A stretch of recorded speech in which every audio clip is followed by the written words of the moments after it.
खैबर पख्तूनख्वा की कारकर्दगी, हुक्मरानी और करप्शन के ऊपर जो गैलप पाकिस्तान का सर्वे आया है, इसी के ऊपर तज्जिया तबसरा हमारा जारी है। बड़ा इंटरेस्टिंग एक आप लोगों के तज्जियों से ही सवाल निकला है सलीम साफ़ी साहब। क्या वजह समझते हैं कि लोग कारकर्दगी से नाखुश हैं? समझते हैं कि ओवर द ईयर्स गिरी भी है, ख़ासकर इस हुकूमत या इस वज़ीर आला के अंडर, लेकिन फिर भी पाकिस्तान तहरीक इंसाफ को कहीं ना कहीं प्रेफर करते हैं? क्या आप समझते हैं अभी भी यही रुझान है वोटर्स का, या फिर आप समझते हैं कि इसमें तब्दीली आएगी वोटिंग पैटर्न के हिसाब से भी? देखिए, पाकिस्तान कोई तरक्की याफ्ता मुल्क नहीं है जिनके वोटर बाशऊर हो और वो परफॉर्मेंस की बुनियाद पे वोट दे दें। किसी हद तक पंजाब में लोग कारकर्दगी की बुनियाद पे वोट देते हैं, लेकिन मसलन आप देख लें कि जनूबी ये अंदरूनी सिंध कितने अरसे से पीपल्स पार्टी चली आ रही है। अब उसको जो वोट पड़ता है तो वो तो कारकर्दगी की बुनियाद पे नहीं पड़ता। तो इसी तरह यहाँ खैबर पख्तूनख्वा में भी एक तो ये है कि लोगों के पास मुतबादिल नहीं है, और दूसरा लोगों का असल जो हीरो होगा, जिनको वो लोगों की असल ज़रूरत इस वक्त नंबर 1 पे अमन है, और अमन के लिए जो कोई अगर कोई डिलीवर कर सके तो वो उसकी तरफ जाएंगे। और इसी अमन की तलाश में खैबर पख्तूनख्वा के लोगों ने किसी ज़माने में MMA पे वोटों की बारिश की थी, इसी तरह किसी ज़माने में फिर उन्होंने ANP को वोट किए, उनको बेतहाशा वोट मिले, और फिर PTI को भी इसी उम्मीद पे वोट मिले थे। और अभी भी, लेकिन जो लीडर की मकबूलियत है, एक पार्टी की मकबूलियत है और एक लीडर की मकबूलियत है, तो पार्टी की मकबूलियत में बहुत कमी आई है उनके अंदरूनी इख्तलाफात की वजह से, करप्शन के इल्ज़ामात की वजह से। लेकिन मैं नहीं समझता कि इमरान खान की मकबूलियत में कोई कमी आई है। अच्छा, मेरा तो ये भी, वैसे महमद साहब पहले कुछ कहना चाह रहे थे, फिर मैं सवाल करती हूँ अपना। जी मैं भी, हाँ जी ज़रूर, मैं आपकी बात सारे महमद साहब। नहीं, देखिए वो जो अभी साफ़ी साहब बात कर रहे हैं, देखिए इशू क्या है। इशू ये है कि हम ये कहना माज़रत के साथ कि सियासी शऊर की बात है, तो सियासी शऊर का तो हमेशा मुज़ाहरा किया लोगों ने।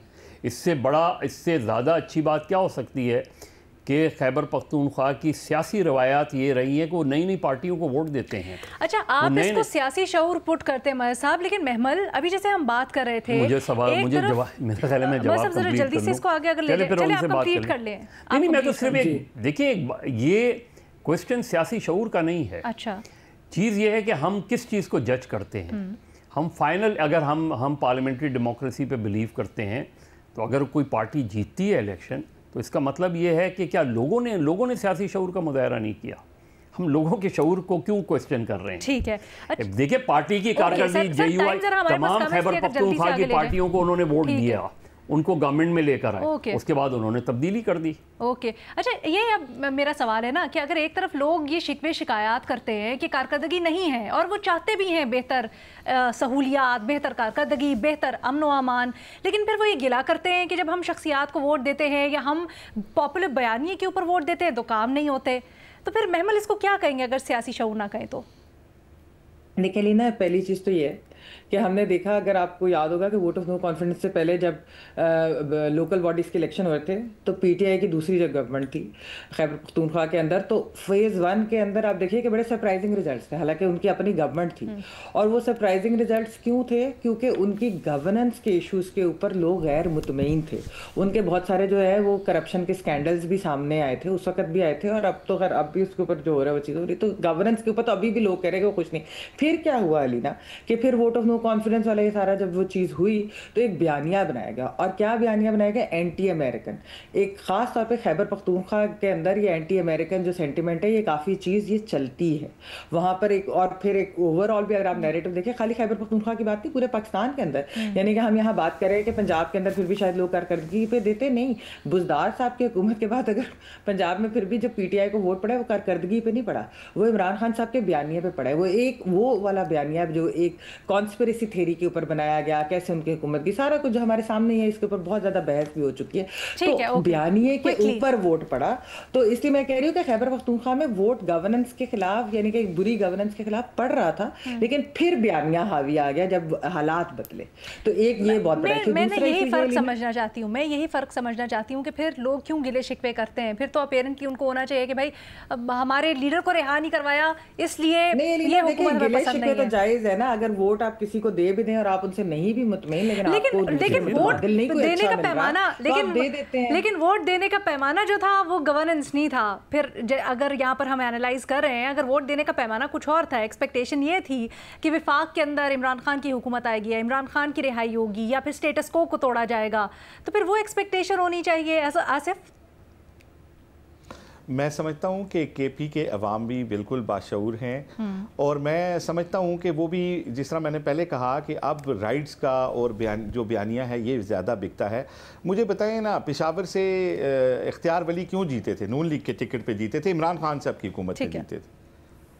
देखिए, एक बयानिया था, नवाज शरीफ का बयानिया था। नवाज शरीफ पूरे पाकिस्तान में सारे ज़िमनी इलेक्शन जीत रहे थे, और पेशावर में भी इख्तियार वली वाली वो जो नशिस्त है वहाँ से जीते, और वहाँ पे सूबाई हुकूमत जो थी वो पीटीआई की थी, और मरकज़ में भी हुकूमत पीटीआई की थी। ठीक है ना, वो इल्ज़ाम भी नहीं लगा सकते। तो साफी साहब, मैं इसको जरा सवाल को खोल के आपके पास लेके आऊँ। जी आसिफ, प्लीज एक जुमले में अगर आप रैप कर सकें इसको तो। नहीं, आप प्लीज आप सवाल करें। आप एक जुमले में रैप कर दें। माजरत, हमारा टाइम बड़ा कम होता है तो जरा कंसाइज रखना होता है। जी मैं उम्मीद आ जाए। जी आसिफ, देखें, मैं यही कहना चाह रहा हूँ कि मुझे याद है कि 2021 में पाकिस्तान तहरीक इंसाफ की पूरी पार्लिमानी पार्टी यहाँ कौमी असम्बली में टिकट के वादे पे मुस्लिम लीग नून ज्वाइन करने के लिए तैयार थी। ठीक है, उस वक्त उनके पास कोई बयानिया नहीं था, कोई जवाब नहीं था। फिर एक बयानिया बनाया गया कि हमें इक़्तिदार से निकाला गया है, गलत तरीके से निकाला गया है, एक बयानिया बिल्ड किया गया और उसके तहत वोट लिया गया। ना पहले गवर्नेंस पे वोट लिया गया। अगर गवर्नेंस पे वोट पड़ता तो शायद काफ लीग ने जितने काम किए थे वो अभी पंजाब से वो पंजाब चला रहे होते हैं अभी। सलीम साफी साहब, ऐसा वैसे क्यों है पाकिस्तान के अंदर, अगर विफाकी सतह पर देखें या फिर सूबों में देखें, बयानिए के ऊपर वोट मिलता है? हम हमेशा ये तो कहते हैं कि हमारे लिए काम नहीं किया हुकूमतों ने, डिलीवर नहीं किया हुकूमतों ने, लेकिन फिर बाद में हम बयानिए के पीछे ही जाते हैं और जब वोट देने की बारी आती है तो उसी को हम प्रेफर करते हैं। जी, यही मैं अर्ज़ कर रहा था। शायद मैंने गलत अल्फाज इस्तेमाल किए कि जिससे ये मतलब लिया गया कि मैंने केपी के लोगों को के सियासी शूर को कोई कम समझा है या उसको कम करार दिया है। नहीं, ये बात दुरुस्त है कि केपी में चूँकि जागीरदारी निज़ाम नहीं है तो केपी में निस्बतन लोग आज़ाद हैं और वहाँ पे सियासी शूर ज़्यादा है। और जिस तरह मज़हर अब्बास साहब कह रहे थे कि उन्होंने हर पार्टी को आजमा लिया, एक पार्टी आ गई, अगर उसने डिलीवर नहीं किया तो फिर दूसरी मरतबा उन्होंने उसको इक़्तिदार नहीं दिलवाया, तो ये उनके सियासी शूर की अलामत है। लेकिन असल बात वही है जो मैमल कर रही है कि लोग बयानिए की बुनियाद पे वोट देते हैं, परफॉर्मेंस की बुनियाद पे वोट नहीं देते। सर, मैं आप लोगों से यही तो वजह समझ रही हूँ ना, आप लोगों ने ये बिहेवियर क्यों है, ये पैटर्न क्यों है पाकिस्तान में? देखिए, एक सेकंड साहब, देखिए मैमल, बस एज ब्रीफ एज पॉसिबल। हाँ देखिए अलीना, बात है कारकर्दगी पे एक ज़माने में वोट पड़ता था। 2013 में अगर नून लीग को वोट पड़ा था तो वो कारकर्दगी की वजह से पड़ा था। 2018 में भी उनको वोट पड़ा था, वो चले ट्रांसलेट नहीं हुआ, एक अलग बात है, वो कारकर्दगी के ऊपर पड़ा था। मसला ये कि उसके बाद से ट्रेंड बदला है और हमने देखा है कि ये जिस तरीके से गलत बयानिया के ऊपर, यानी कि जो फैक्चुअली इनकरेक्ट बातों के ऊपर जो बयानिया बनाया गया और जिस तरीके से लोगों के इमोशंस और उसको वो किया गया राइलाप, और उसकी वजह से जो मकबूलियत है, अब अनफॉर्चुनेटली हमारी सियासत जो है ना वो उसकी नज़र होगी। ठीक है, मज़ा साहब, अब हमारी कारकर्दगी, मैं सॉरी गॉट योर पॉइंट।